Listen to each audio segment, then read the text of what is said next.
welcome back to my channel. My name is Akshita Chauhan and today we are going to start logical reasoning part 8. अगर आपने इसके पहले के part नहीं देखे हैं, मैंने इसके 7 पार्ट करा दिए हैं, तो आप उसको पहले देख लीजिए क्योंकि मैंने प्रैक्टिकल भी शुरू कर दिया और मैंने squares of opposition, IEA alignment, ये सारी चीज़ें करा दी हैं। कुछ क्वेश्चंस भी करे थे, तो वो आपको ज़्यादा हेल्प करेंगे चीज़ों को समझने में और आप ये पार्ट तभी समझ पाएंगे जब आप उन चीज़ों को पढ़ लेंगे एक बार, राइट। और ये पार्ट 8 है एंड मैंने नेट और GRF 2020 क्वालिफाई किया है।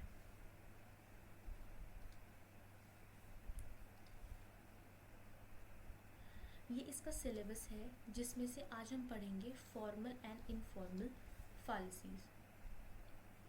देखिए, सबसे पहले फालसी क्या होता है। फालसी मैंने कल भी बताया था। फालसी का मतलब होता है मिस्टेक, यानी कि जो हम गलती कर देते हैं, ठीक है।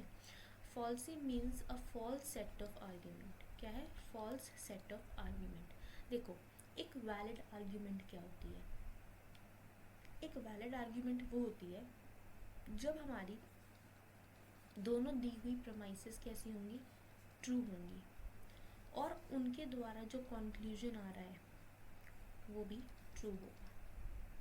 तो ये 100% वैलिड प्रमाइस है। कैसी है? वैलिड प्रमाइस है, ठीक है। जब आपकी पहली प्रमाइस भी ट्रू है, दूसरी भी सही है, तो कंक्लूजन भी आपका ट्रू ही आना चाहिए, ठीक है। अब गलती क्या होती है, मतलब फॉल्सी कैसे आती है? दो तरीके से, एक होती है फॉर्मल, एक होती है इनफॉर्मल। सबसे पहले हम लोग देख लेते हैं एक एग्जाम्पल वैलिड जो हमारी आर्ग्यूमेंट होती है उसका। If Ram lives in Pune, Ram जो है वो पुणे में रहता है। राम लिव्स इन इंडिया, वो इंडिया में रहता है, ठीक है। तो जो राम है वो हमारा ए है और जो पुणे है वो हमारा बी है। फिर से जो हमारा राम है दूसरे में इधर, वो है ए और जो हमारा इंडिया है वो बी है। एक वैलिड जो आर्ग्यूमेंट होती है वो इस तरीके से बनती है कि ए बी, फिर ए आता है और कंक्लूजन में बी आता है। ये हमारा वैलिड आर्ग्यूमेंट है, ठीक है। ये हमारी वैलिड है कि राम पुणे में रहता है तो राम जो है वो इंडिया में रहेगा। ये होती है वैलिड आर्ग्यूमेंट। जो हमारा ए है, यानी कि जो हमारे ए के जगह पे है राम, इसको हम बोलते हैं एंटीसीडेंट। और जो हमारा बी है उसको हम बोलते हैं कॉन्सिडेंट, ठीक है। ये वैलिड आर्ग्यूमेंट है, ए बी, ए और फिर नीचे बी, वैलिड आर्ग्यूमेंट। अब आ जाते हैं हम लोग फॉर्मल फालसी पे। सबसे पहला फालसी, फॉर्मल फालसी ये कहता है कि अगर हमने अभी पढ़ा था कि ए बी, ए और फिर कंक्लूजन में बी आना चाहिए, लेकिन यहाँ पर क्या हो रहा है? यहाँ पर आ रहा है ए बी, बी आ रहा है और कंक्लूजन में ए आ रहा है। यानी कि राम जो है वो पुणे में रहता है और इंडिया राम में रहती है। इस तरीके से वो जो ऊपर एग्जाम्पल था वो फॉर्मल फालसी के हिसाब से इस तरीके से बनता है, तो ये हमारा गलत हो जाएगा, ठीक है। और इसको हम क्या बोलते हैं? इसको बोलते हैं falsies of affirming the coincident, right. अब हम आ जाते हैं इनफॉर्मल फालसी पे। इनफॉर्मल फालसी ये कहता है कि ए गिव राइज टू बी, ये होता है हमारा वैलिड। ये वाला हमारा है वैलिड और ये वाला जो साइड है ये है इनवैलिड साइड, यानी कि फालसी वाला side. A give rise to B, not B, then not ए।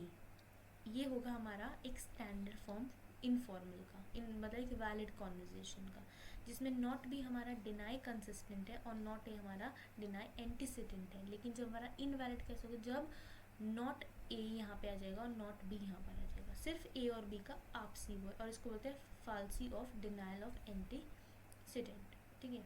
अब आता है एलिसिट। एलिसिट का मतलब होता है रॉन्ग, कोई चीज़ का गलत होना। मेजर एंड माइनर, ये पहला क्वेश्चन है और ये दूसरा क्वेश्चन है। करते हैं, चलिए। All A R D, all A R D में अगर हम देखें डिस्ट्रीब्यूटेड, तो हमारा जो सब्जेक्ट होता है वो होता है डिस्ट्रीब्यूटेड और हमारा जो प्रेडिकेट होता है वो होता है अनडिस्ट्रीब्यूटेड। ऐसे ही यहाँ पर जो हमारा सब्जेक्ट होता है वो डिस्ट्रीब्यूटेड होगा और ये अनडिस्ट्रीब्यूटेड होगा, ठीक है। हमारी जो मिडिल टर्म है वो कट रही है, ठीक है। अब अगर हम देखें कि ऑल एम आर डी, ये एस होगा, ये एस होगा, ऑल एस आर डी, ठीक है।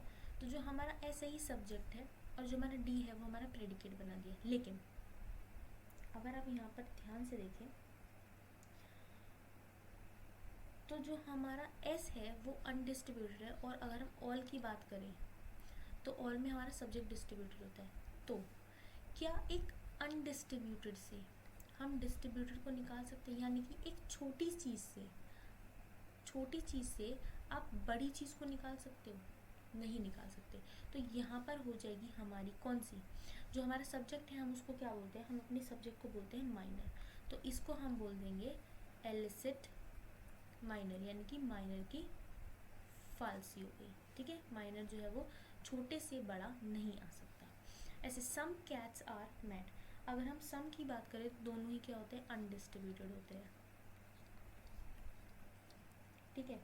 तो एक तो यहाँ पे मिडिल टर्म फॉल्सी है, क्योंकि मिडिल टर्म जो है वो डिस्ट्रीब्यूटेड एक नहीं है, तो मिडिल टर्म फॉल्सी। सबसे पहले तो हम ये निकाल देते हैं, पहली जो हमारी फॉल्सी। दूसरी, all mat are cat, all में ये क्या होगा? ये होगा डिस्ट्रीब्यूटेड और कैट होगा अनडिस्ट्रीब्यूटेड। फिर से यहाँ पे क्या है? फिर से यहाँ पर माइनर है, क्योंकि आप क्या कर रहे हो? आप अनडिस्ट्रीब्यूटेड से छोटे से बड़ा निकाल रहे हो, तो यहाँ पे हो गई माइनर एलिसिट, यानी कि माइनर फॉल्सी। चलिए अब हम पढ़ते हैं ऑबवर्जन को। ऑबवर्जन क्या है? जैसे आपने कन्वर्जन पढ़ा है, वैसे ही एक ऑबवर्जन होता है। ऑबवर्जन में आप क्या करते हो? आप नॉन लगाते हो। आपका जो प्रेडिकेट होता है उसके पहले आप नॉन लगाते हो, ठीक है।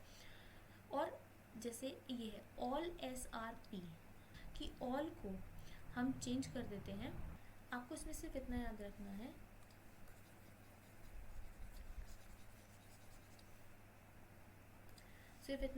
इसमें कि जो हमारा ऑल होता है उसको हम सम में चेंज कर देते हैं, बाकी सब सेम रहते हैं। और यहाँ पर क्या आएगा? यहाँ पर सम आएगा। और कन्वर्जन में सब्जेक्ट और प्रेडिकेट भी अपनी जगह चेंज करते हैं। सब्जेक्ट एंड, ये मैंने आपको पहले पढ़ाया है, subject and predicate also interchange, ठीक है। चलिए, तो हमारा ऑल जो होगा वो सम हो जाएगा और सब्जेक्ट प्रेडिकेट चेंज हो जाएगा, बाकी नो सम सेम रहता है। सम नोट का तो कोई कंक्लूजन नहीं होता है। अब हम आते हैं कॉन्ट्रापोजिशन में। कॉन्ट्रापोजिशन में क्या होता है? कॉन्ट्रापोजिशन में आपके सब्जेक्ट और प्रेडिकेट दोनों के आगे नॉन लगता है। सब्जेक्ट और प्रेडिकेट दोनों के आगे क्या लगता है? नॉन लगता है। तो यहाँ पर हमारा ऑल जो है वो रहेगा, फिर नॉन लग जाएगा, फिर प्रेडिकेट अपनी, जो हमारा सब्जेक्ट है वो प्रेडिकेट की जगह पे आ जाएगा और प्रेडिकेट सब्जेक्ट की जगह पे आ जाएगा, फिर आर, फिर नॉन लग जाएगा, फिर सब्जेक्ट जो है वो आ जाएगा। जो नो का है उसका तो कोई नो एस आर पी कोई कॉन्क्लूजन नहीं होता, सम का कोई कॉन्क्लूजन नहीं होता, और सम नोट का जो है वो नॉन, इस तरीके से आप देख सकते हैं। Thank you so much. अगर आपको वीडियो अच्छी लगी प्लीज़ इसको लाइक, शेयर एंड सब्सक्राइब करें, अपने फ्रेंड्स के साथ शेयर करें। टेलीग्राम ग्रुप का लिंक जो है वो डिस्क्रिप्शन बॉक्स में दिया हुआ है, आप उसे जाकर ज्वाइन कर सकते हैं। All the best, thank you.